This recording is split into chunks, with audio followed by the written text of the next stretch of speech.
Hey fellow YouTubers, season 2023, the AFL season's just around the corner. And with that in mind, I reckon I'll have a crack at the top 8 just before the season starts. Now that I've got insights into what everyone else reckons. So I'm back in a big way. I hope you enjoyed the videos in the off-season. Plenty of Cats highlights going on. And yeah, keeping you guys entertained there for sure, especially Cats fans and after a successful 2022 campaign. But without further ado, we will get stuck into my top 8 for 2023, run through the teams and run through what I think. All right, we'll start from the very top. And I hope you enjoy my art, by the way, which is really good. Number 1, if my keyboard wants to work, Brisbane. All right, so we've got Brisbane finishing on top of the table. I believe they're a pretty tough team at the Gabba in general and will look to improve once again. I do find that teams that get belted in prelims seem to find a way back. And, I think Brisbane will be on that march as well. The trades that they've got in the off-season have been, really prolific as well. Gunston's a really good get for them. Definitely Dunkley will help out a lot from that defensive midfield mindset. So Brisbane obviously have a few issues down back, which they'll need to address. They need the midfield ultimately to run two ways. I think they're good enough to do that, and they've probably gone through the learnings they've needed to do. And I see them being incredibly tough to beat at the Gabba. So I'll put them as number 1 on the table. Moving on to number 2. We've got the D's fighting back. So, the D's in all essence really did well in the first half of 2022 and sort of fell away with some injuries and things didn't go their way. Teams worked them out a little bit and they were just a little bit sluggish going inside 50, but they're looking as sharp as ever. Grundy's looking great. Gawn's looking great. D's in general are looking absolutely on fire. I suspect once again that they'll be a very strong home and away campaigner kind of side, and they're probably my premier pick really. This isn't the video to talk about who I picked for the premiership, more so for the top 8. But the D's will look extra menacing with some tall presence there with Grundy and Gawn causing issues at both ends of the ground and basically everywhere combining together. So they obviously played really well last year and it probably didn't go quite to plan towards the pointy end of the year. And a couple of teams just took them apart and they were probably kind of limped into finals, and I reckon they'll be better prepared this time around. Which moves on to number 3, the Sydney Swans. They love finishing third historically, and they love winning premierships from third.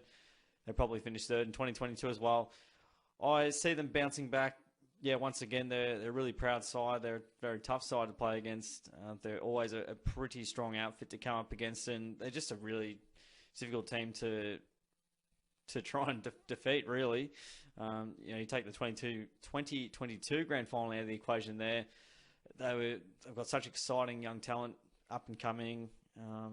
Chad Warner's going to another level, and they just have such great defensive systems and mechanisms to be able to make it really difficult for the opposition to score. And they've been able to add the string to their bow to be really attacking as well, which Don Pike's really earmarked that for them as well. It's going to be an interesting year for them. I do see them as a really tough opposition and improving naturally.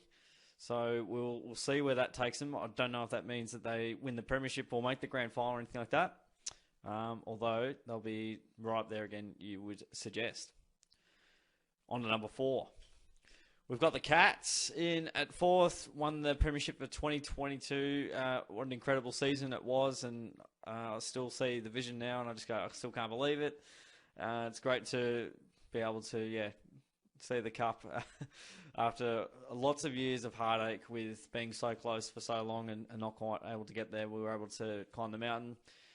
I sense it's very hard to stay at the top or right in the top 2 once again. I suspect we're probably good enough to be in the top 4 discussions with a pretty quality side, and you would think with additional add-ons like I'm trying to think of Tanner Bruin's definitely come in.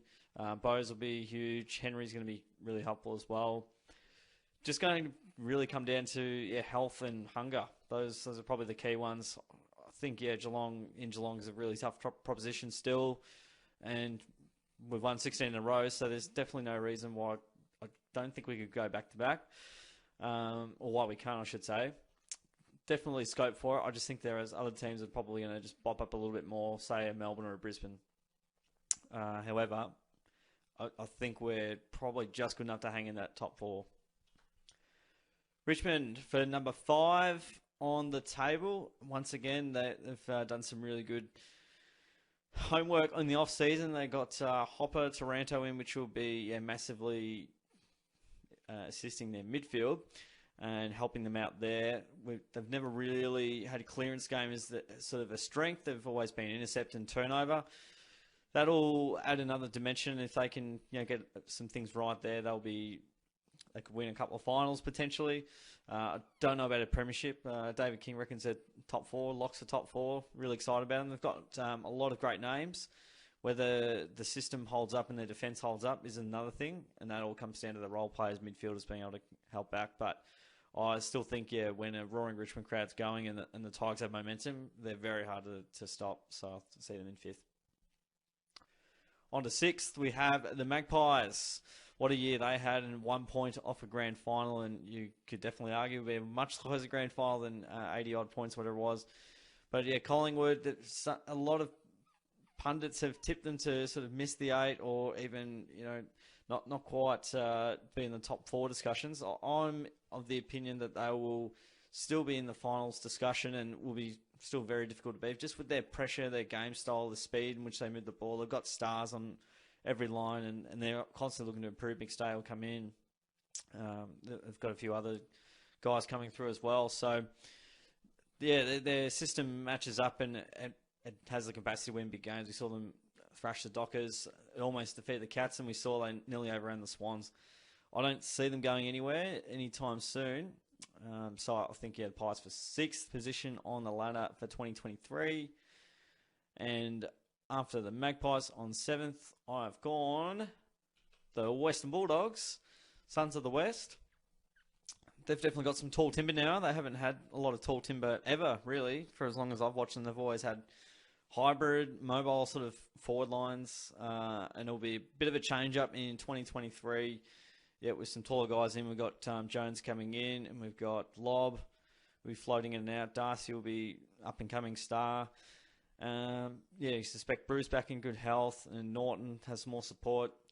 I'll probably miss even more players there. Ugelhagen will definitely be keen to really make an impact and sort of step up big time in 2023.